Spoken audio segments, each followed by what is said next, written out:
আসসালামু আলাইকুম বন্ধুরা, কই আইছি কইতে পারেন? আরে না কইলে আপনারা বুঝবেন কেমনে। আইয়ে পড়ছি মিরপুর 1 নম্বরে দা বাবলসে। আইয়ে মুগের টিকিটটা কাটতে লিছি 200 টাকা করে, 400 টাকা কাটতে মুগের গ্রাউন্ড রাউন্ডে জিতে দিলাম টিপ টিপ দিয়ে 16 তলার উপরে। ওরে মাওলা, ঢাকার সব তালার উঠবে লাগে যে আমরা উঠতে গেলাম। আইয়ে মুগের জামা কাপড় থুমু লকারে বাইরে গুনে কাগজটা দিয়েই তরাতরি চাবিটা লইলাম, লই মনে করে লকারের মধ্যে খুললে টুললে আইয়ে পড়ছি সুইমিং পুলের ধারে। ওরে মাওলা, এই 16 তলার উপরে সুইমিং পুল পাততে যাচ্ছে। পুরো ঢাকা শহরের গ্যালারির রূপে আমরা দুই ভাই বুতে উঠতে মনে করেন ডুবাইলাম, মন মতো ডুবাইলাম দুই ভাই বুতে। চিল করলাম সেই চিল বন্ধুরা। আপনি কোথায় জানি অনেক টাকা আছে, টাকা মোড়াইয়ে বালিশের নিচে ধুয়ে দেন, উন্দুরে তেলা ফোকায় কাটতে টাহারে মনে করেন ঝাঁঝরা করিয়ে লইবে। কিন্তু আপনারা একটু আনন্দ করবেন না, বুঝেন নাই বন্ধুরা? এটা আপনারা আইতে পারবেন একবারে সরাসরি মিরপুর 1 নম্বরে। খিন্দিকে চাইবেন, দেখবেন দা বাবলসে। বাবল চাইয়ে 200 টাকা 400 টাকা দিয়ে ডাইরেক্ট সাদুরটা দেবেন 16 তলার উপরে।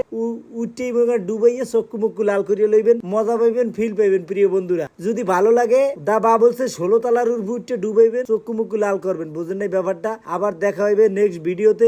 কুম্মে যাই সবই আপনাগুলোকে শেয়ার করবো। সাথে থাকেন প্রিয় বন্ধুরা। হরে মাওলা লে হালুয়া। ভিডিওটা লাইক কমেন্ট করবেন, লাইক কমেন্ট করলেই নতুন নতুন ভিডিও বানাবো। আর অবশ্যই চ্যানেলটা ফলো দিয়ে রাখবেন, আর ইউটিউব চ্যানেলটা সাবস্ক্রাইব করে রাখবেন। দেখা হবে, এটাই বাস্তব। I love you.